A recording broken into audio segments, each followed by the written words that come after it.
let me just check what clip art you're talking. Love number 4.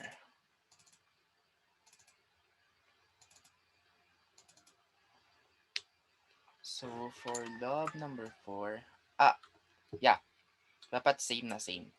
Should be the same clip art. So actually you can use print screen and then you can just grab that specific picture, or you can use the snipping tool. Okay, just type snipping tool and then click new, and then you'll be able to capture that specific picture already. Okay, you can save this as a JPEG and then paste this one into your Microsoft Word. Okay.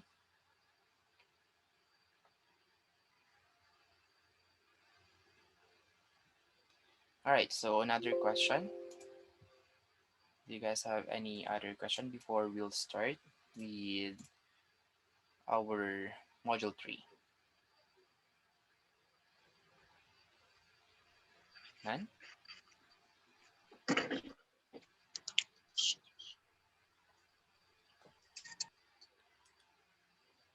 Okay, so I guess none. So if ever you have a question, so feel free to ask me anytime, okay? So as you guys can see, this is a, 6 to 9 slides. So this one will uh, take a bit long, maybe 2 hours and 30 minutes or maybe 3 hours. But don't you guys worry, I'll make our discussion as fast as possible, okay? All right, so without a further delay, let's now start with our discussion. So, our topic for today is digital safety and security. So, here are the objectives overview of this module. So, we will define digital security risks and describe the types of cyber criminals.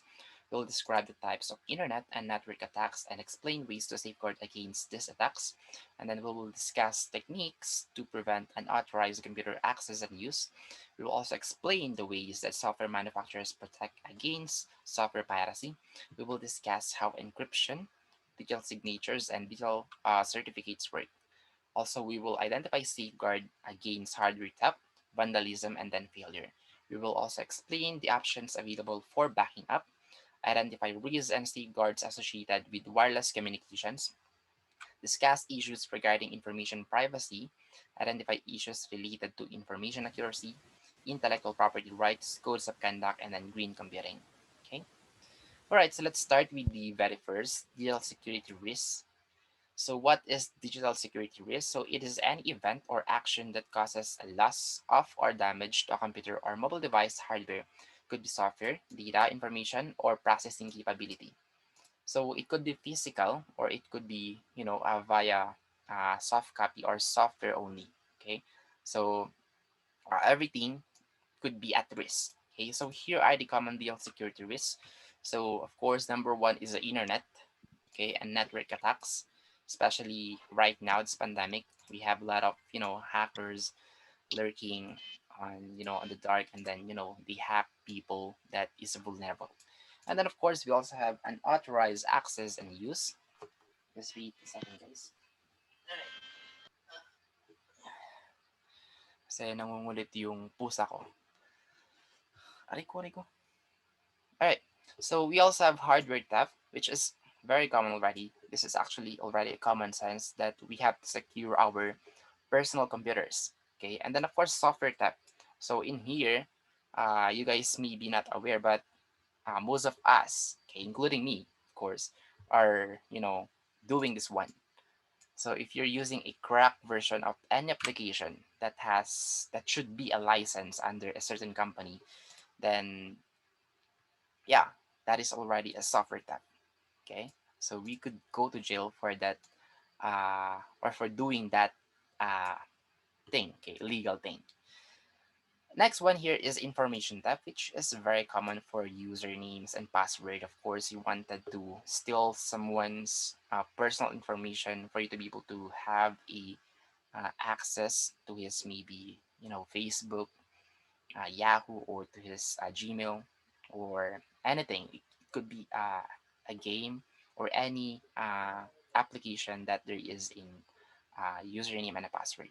And of course, lastly is a system failure, which is of course, unavoidable, especially if your computer is already super old.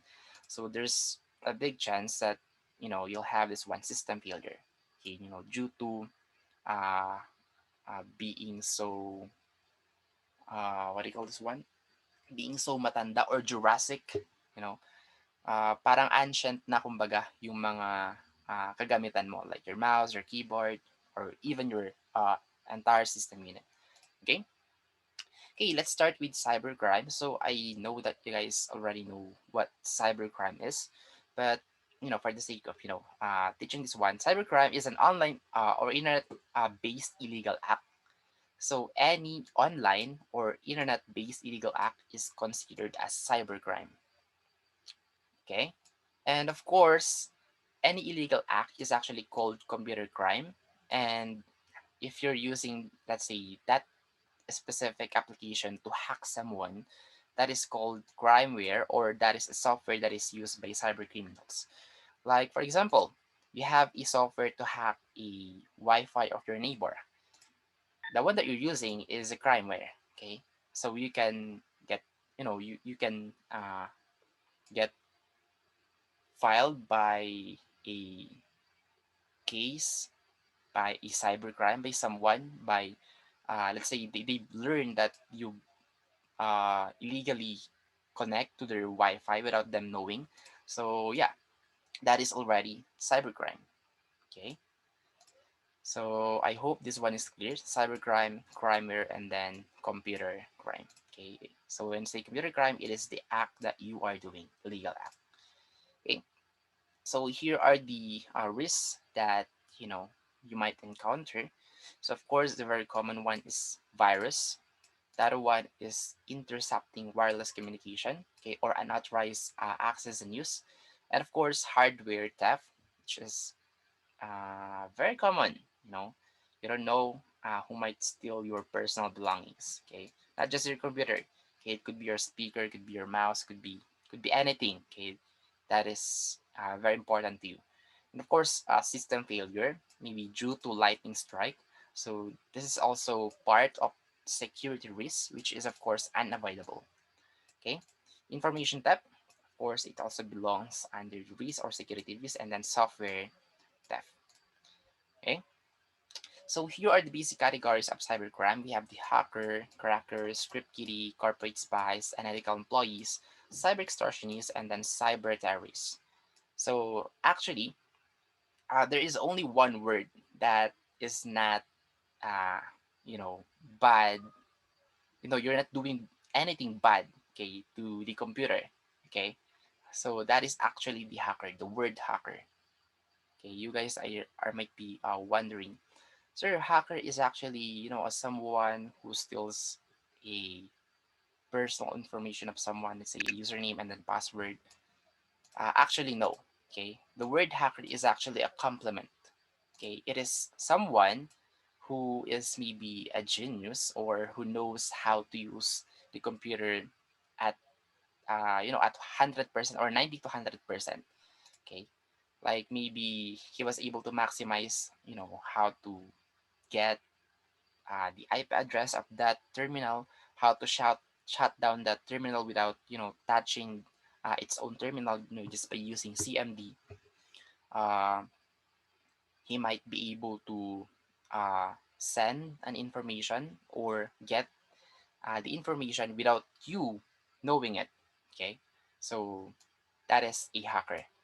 However, if you have the intention to let's say destroy, steal, or do bad things, just by being a genius with computer. Now that's what we call cracker. Okay, this is actually the one that is a bad person or a black hat hacker. Okay, and script kiddie. So those are the people who wants to become a hacker but doesn't really have the skill because they are only using and third yes yeah a third party application or uh, a tool for them to be able to get whatever they want to get. Okay, and corporate spies, very very obvious. So when I say corporate spies, those are the employees of the company let's say, to spy to the other company to gain advantage. Analytical employees, which is very, very obvious also, wherein you might want to share you're an employee who wanted to leak or share the personal information of your company, which supposedly not to be. And we also have here cyber extortionists, which is very, very common, especially in dark web, okay, or deep dark web, wherein they can lock your computer and then they will ask for a money. So you have to send, let's say, 10,000, 50,000, 100,000 of peso before they will unlock your computer. And then cyber terrorist is just simply a hacker, which is of course a very good uh, person who is also good with computer that targets a government. Okay, he might want to cripples a country or a specific, let's say, government or a city or a province or anything actually. So this one targets a large uh, area. Okay, so we'd say a city or a province or a specific government. Okay, so yeah, here are their definitions. So again, when we say hacker, it is a complementary word. Okay, we could say that they are just a computer enthusiast, but that doesn't mean that they are a bad people. Okay, it's just that they have the capability to do those, but they don't really intend to. Okay, but once that person intends to do a bad thing, then that one is already a cracker. Okay, so illegally, yeah, computer or network, legally, but has the intent to destroy data, steal information, or other malicious action. Okay, and then what I mentioned a while ago in say script kiddie, this is a person who has the intention to become a hacker or a cracker, but doesn't have the technical skills. So they are the people who use pre-written hacking applications, okay, or cracking programs to break into someone's computer and networks. Okay, and then again, corporate spies is a an employee that is being hired by a company to break into someone's computer, okay, of course, a computer by other company to gain advantage of their own organization. Okay, and of course, we call those unscrupulous companies. Okay, so we don't know. Okay, maybe Google, maybe Microsoft, or maybe any uh, other big companies there. They have their own corporate spies to gain advantage with the other companies. Okay, then analytical employees. So of course, those are the people who just simply want to exploit a security weakness of their company or other seeks financial gains from selling confidential information. So you're let's just say that you're a spy also at the same time. Okay, a spy from the other company. Oops, wait a second. All right. Okay, or just me simply want revenge. Okay, maybe you hated your boss, so you want to leak his personal information or the personal information of that company. So yeah, those are the unethical employees. And then we also have cyber extortionists, wherein of course they demand payment. So mostly they lock your computer, and then they'll force you to pay some money before they will unlock your computer. Okay, and then cyber terrorists is one as maybe for political reasons, such as targeting the nation's air traffic control system, electricity generating companies, or a telecommunication infrastructure. Okay. And lastly, cyber warfare, wherein it is an attack whose goal ranges from disabling a government's computer network to crippling a country. Okay. So those are the attacks or categories of call this one categories of cybercrime.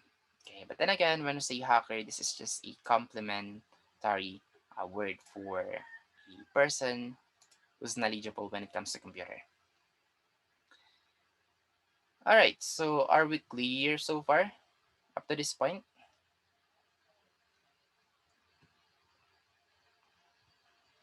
Were you guys able to follow? Yes, sir. Yes, sir. Yes, Yes, sir. sir. Okay, that's good. So again, if you have a question, so feel free to ask me anytime. Okay, we also have here internet and network attacks. So information transmitted over networks has a higher degree of security risk than information kept on an organization's premises, of course. So it's already common sense. Once it passed through the internet, there is a chance that your information might get leaked or might go to the other source or other, let's say, instead of this protocol, it will go to this protocol. Okay? Or instead of this website, it will go to this website. So there's a very big chance that it will happen if it's being transmitted over the network. So actually, maybe you guys are wondering, virus yung tawag kasi natin. But the main category of that one is actually a malware. Okay. So a malware is a malicious software, and then virus is just under a malware. So we have a lot of ways wherein your information might get leaked or might not be secured anymore. Okay, due to having a malware. Okay, so this is a consists of programs that act without a user's knowledge and deliberately alter the operations of computers and mobile devices. So here are the types of malware. So number one is a virus that we are always saying that if there is something bad happening with your computer or with our computer, we call that one virus. Okay, but actually that is just one type of malware. Okay, so of course, a virus is a potentially damaging program that affects or infects a computer or mobile device negatively by altering the way the computer or device works without the user's knowledge or permission. Okay, very common. That is the main definition of a virus. We also have worm, wherein you might say that this is also a virus, but that is already another type of a malware. So from the word itself, worm, it is a program that copies itself repeatedly. Okay, so para kasi siyang uh, kumakalat. Okay, yeah, yes, kumakalat din yung virus, pero kailangan mo muna siyang i-execute. Okay? Unlike worm, once na nandun na siya sa isang folder, dire-diretso na yun. Okay? Just keep on copying. So take note, worm is actually safe. It doesn't destroy your file. However, there is a big chance that your computer might shut down due to having a lot of copies of that specific file or that specific image or that specific uh, let's say music or any kind of file, okay, that has a lot of copy, that is actually a worm already. Okay, so yeah, that is for a worm. It copies itself repeatedly. And Trojan Horse, which is one of the let's say dangerous malware, okay, here on our uh, say in the world of technology right now, because this one is actually acting as a legitimate program.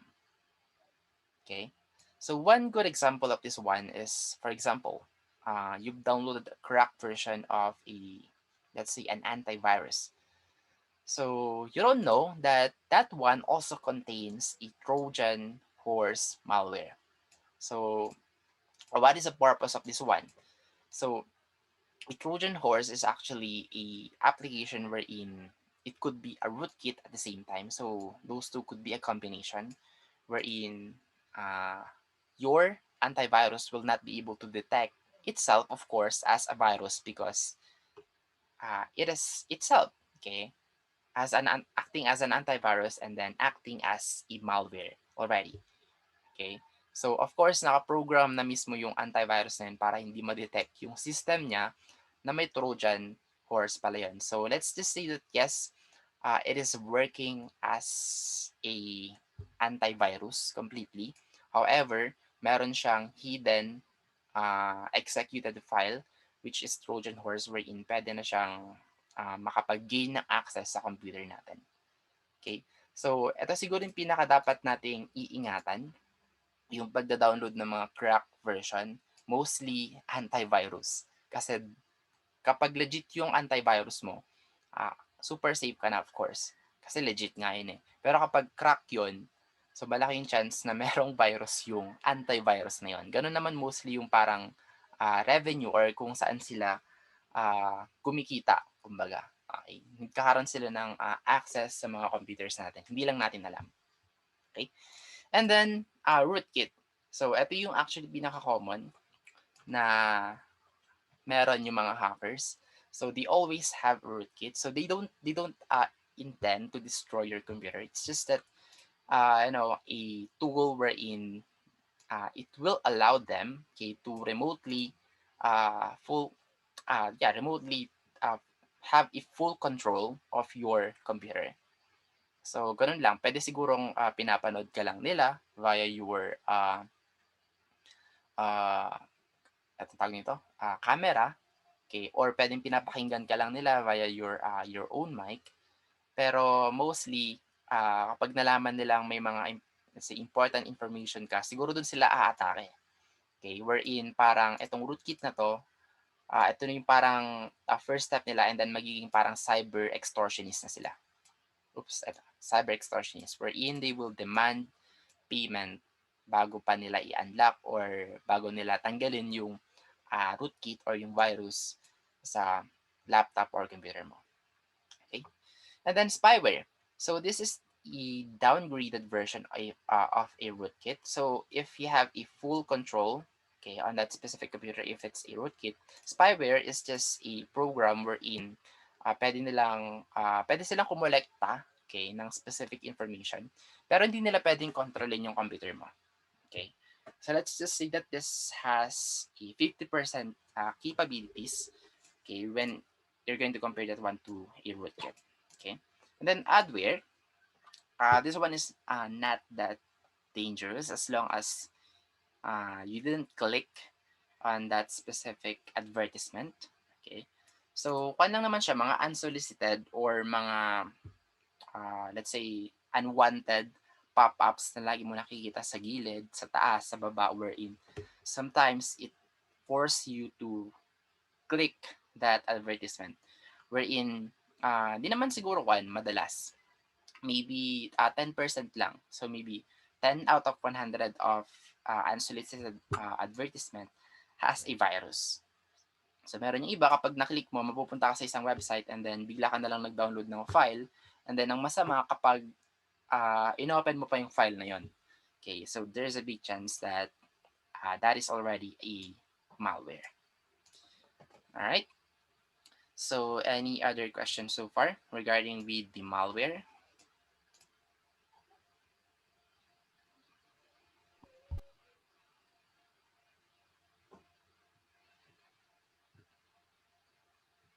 Anyone? Okay, so I guess none. So let's now proceed to the next one.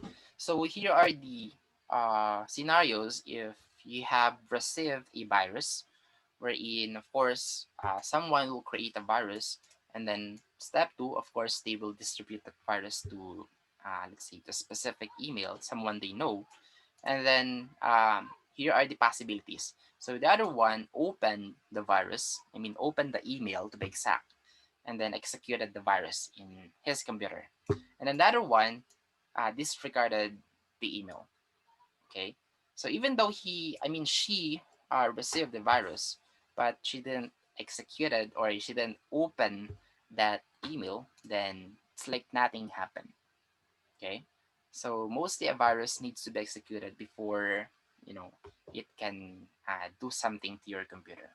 Okay, so that doesn't mean that if you already have the virus or the follow-up virus in your computer, you're already infected. No, you have to execute that application or you have to open that one first before it can really destroy or do something to your computer.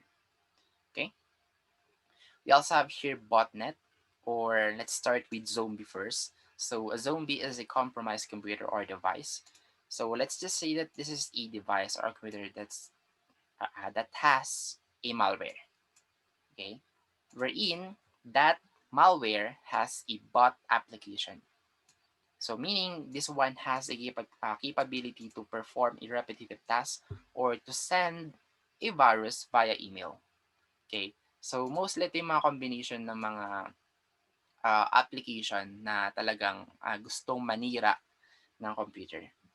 Okay, so one good example of this one is the I Love You virus. I don't know if you guys have heard that one, but that was created by a Filipino, wherein it started with, of course, one terminal, but that application or virus has a bot application wherein it can, perform repetitive tasks, wherein it can send that file or himself, that virus himself, to the other emails. Okay, so of course, if that user opened that email, then we are now also under uh, that kind of malware, and then they now also have a bot application on their computer. So once that happened, we call that one botnet or zombie army. Okay, so it is now a group of compromised computers or mobile devices connected to a network. Okay, so how do you recognize if your computer is functioning as a zombie? So we have a lot of uh, maybe hints, okay, that you can feel to your computer. Let's say you have unusually high disk activity. Your computer now is running slower than the normal, okay, or your internet connection is running slower than it should be or it used to be, and connected devices becoming increasingly unresponsive.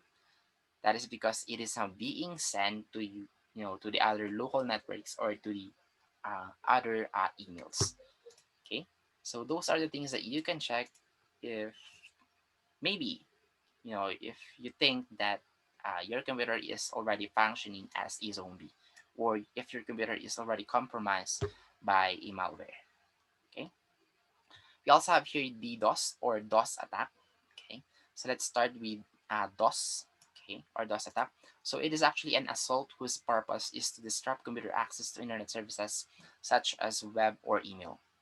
Okay, so this one doesn't have the intention to destroy or uh, to harm your files. However, this one has the intention to bring down the server of your application. So one very good example of this one, oops, not notepad, need a paint. Okay, mostly, uh, it is actually games, RPG games are the one that is being mostly attacked by DOS attack. Okay, okay, why? Because let's say your game is just on a beta test.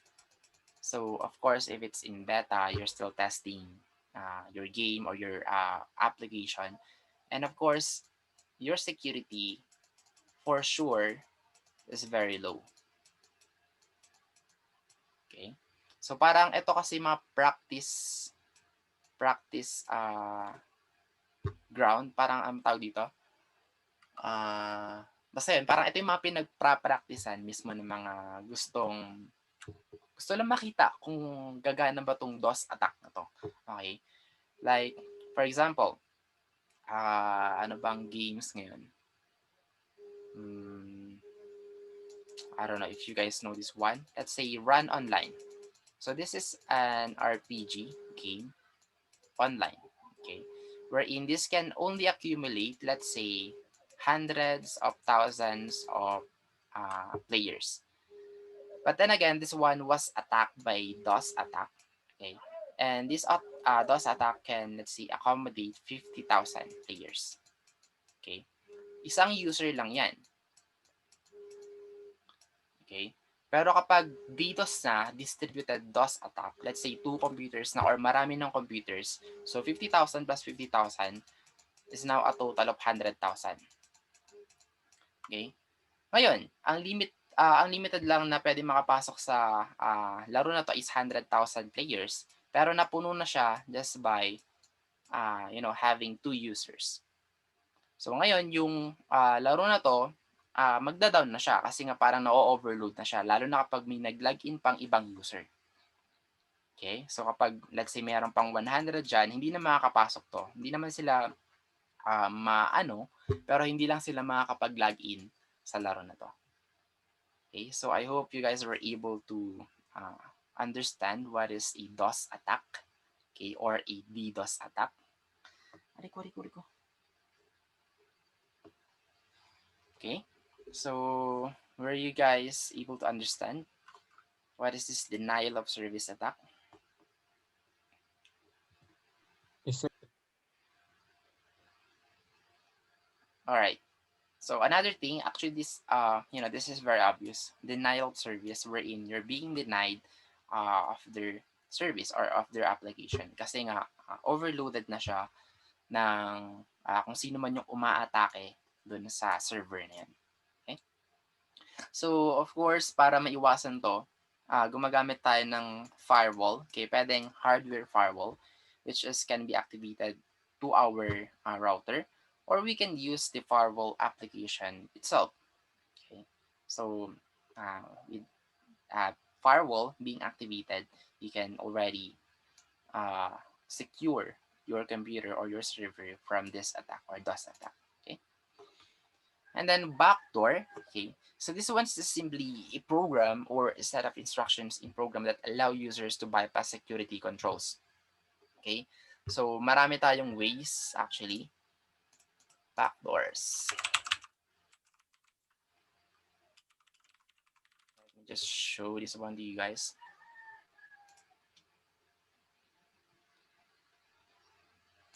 Types of backdoors.